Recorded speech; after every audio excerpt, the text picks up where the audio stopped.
हाँ तो मेरे प्यारे बच्चों, हिंदी अनिवार्य का जो आपका पेपर होने वाला है 13 मार्च को, उसका मैं वायरल क्वेश्चन पेपर लेकर आ चुका हूं।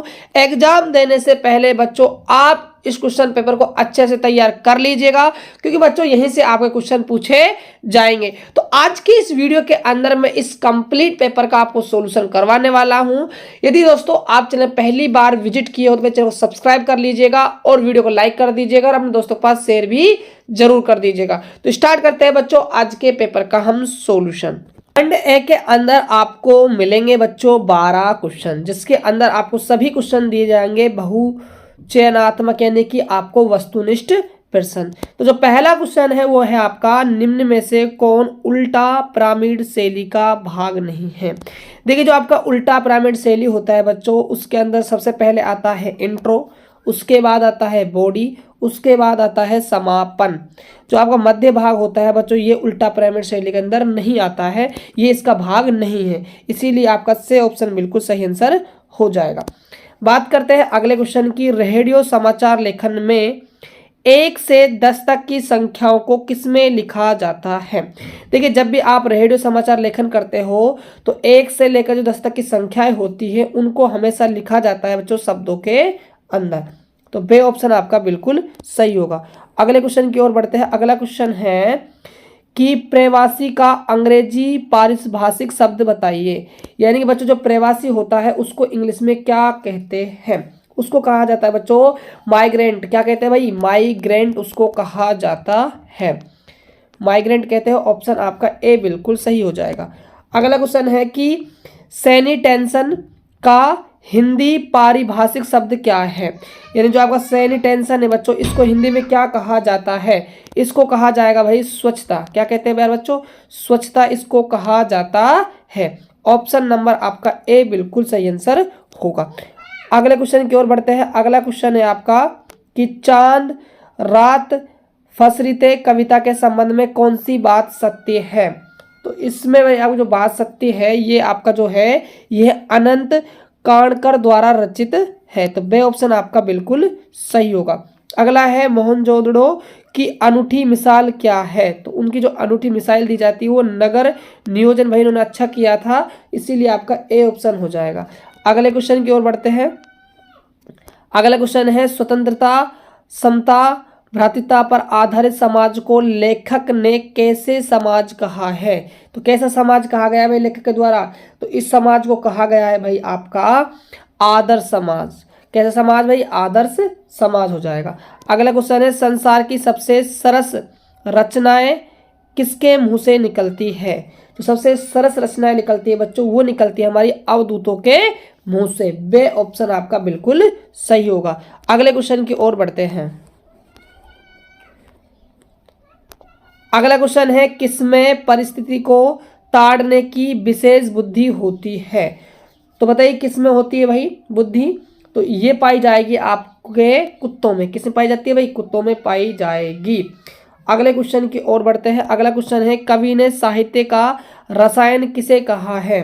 तो ये कहा गया है भाई कल्पनाओं को। ऑप्शन आपका दे हो जाएगा।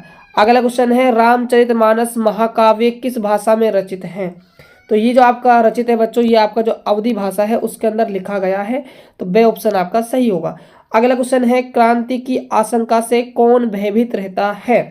तो ये आपका रहेगा भाई शोषक वर्ग रहेगा। ऑप्शन आपका से हो जाएगा। तो बच्चों ये थे आपके 12 ऑब्जेक्टिव क्वेश्चन। अब हम बात करते हैं क्वेश्चन नंबर 2 की। क्वेश्चन नंबर 2 में कह रहा है कि निम्नलिखित रिक्त स्थानों की आपको पूर्ति करनी है। 6 क्वेश्चन बच्चों इसके अंदर पूछे गए हैं।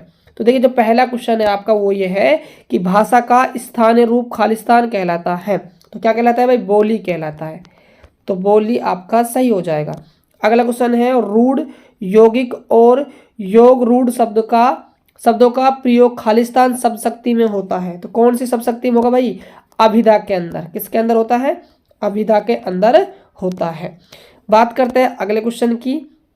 जेते तुम तारे तेते नम्मे ने तारे पंक्ति में खालिस्तान अलंकार है।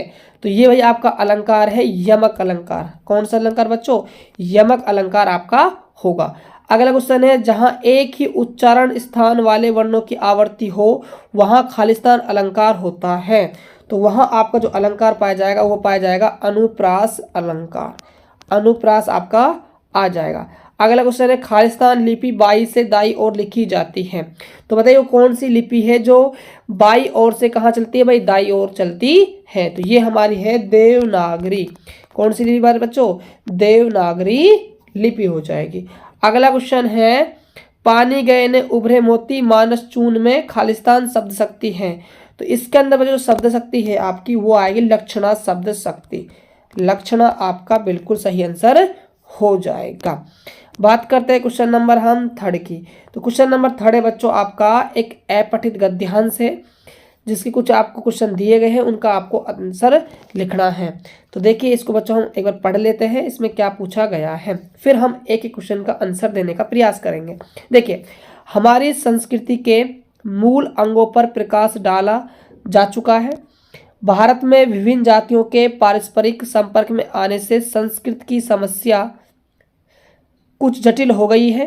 पुराने जमाने में द्रविड़ और आर्य संस्कृति का समन्वय बहुत उत्तम रीति से हो गया था। इसी समय मुस्लिम और अंग्रेजी संस्कृतियों का मेल हुआ। हम इन संस्कृतियों से अछूत नहीं रह सकते। इन संस्कृतियों में से हमें कितना छोड़े, ये हमारे सामने बड़ी समस्या है। अपनी भारतीय संस्कृति को तिलांजलि देकर इसको अपनाना आत्महत्या होगी। भारतीय संस्कृति की समन्वयशीलता यहाँ भी अविच्छिन्न है, किंतु समन्वय में अपना ने खो बैठना चाहिए। दूसरी संस्कृतियों के जो अंग हमारी संस्कृति में अविरुद्ध रूप से अपनाए जा चुके हैं, उनके द्वारा अपनी संस्कृति को संपन्न बनाना आपत्तिजनक नहीं है। अपनी संस्कृति की बातें चाहे अच्छी हो या बुरी हो, चाहे दूसरों की संस्कृति से मेल खाती हो या नहीं खाती हो, उन्हें लज्जित होने की कोई बात नहीं है। अब देखिए इसके अंदर जो पहला क्वेश्चन पूछा गया है वो ये है कि प्राचीन भारत में किन्हीं दो संस्कृतियों का समन्वय हुआ।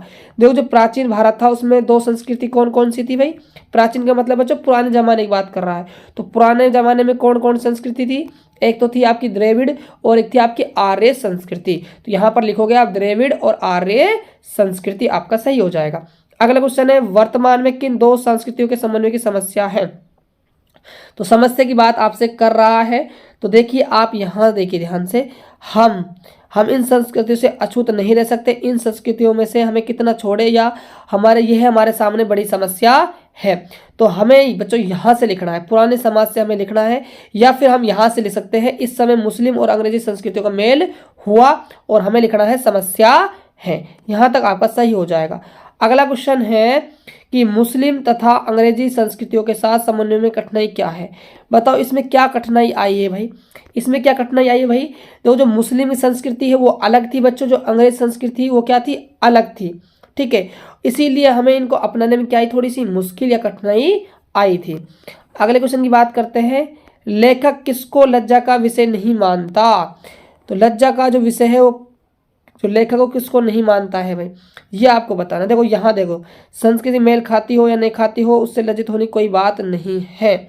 यानी कि बच्चों संस्कृति डिपेंड नहीं करेगी कि आपकी संस्कृति कैसी है, वैसे आपका डिपेंड करता है तो आपका आदर्श व्यवहार और आपका रहन सहन करेगा कि आप कैसे मिलजुल कर एक दूसरे के साथ सहयोग से रह रहे हो। ये बच्चों आपको लिखना है।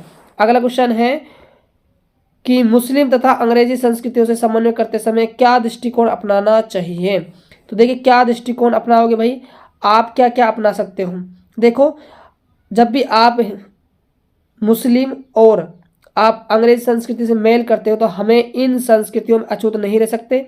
इन संस्कृतियों से हमें कितना छोड़े या हमारे सामने बड़ी समस्या है। अपनी भारतीय संस्कृति को तिलांजलि देकर उनको अपनाना आत्महत्या होगी। भारतीय संस्कृति की समन्वयशीलता यहाँ भी अविच्छिन्न है। इतना बच्चों आप लिखकर आ सकते हो।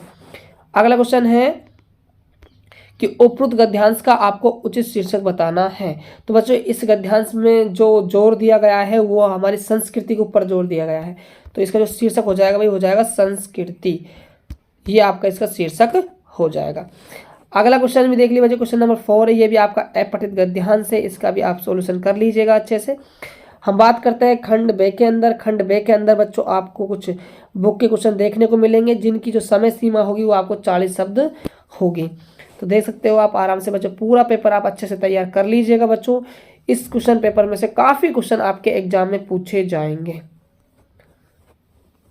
देख लीजिए बच्चों, अच्छे से आप तैयार कर लीजिएगा।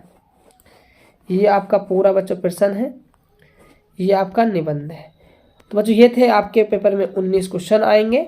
ठीक है, आई होप कि आपको ये पेपर काफ़ी अच्छा लगा होगा। यदि आपको वीडियो अच्छा लगा हो तो वीडियो को लाइक कर दीजिएगा, शेयर कर दीजिएगा और चैनल को भाई सब्सक्राइब भी कर लीजिएगा। तो मिलते हैं और एक बेहतर वीडियो के साथ, तब तक के लिए जय हिंद, वंदे मातरम।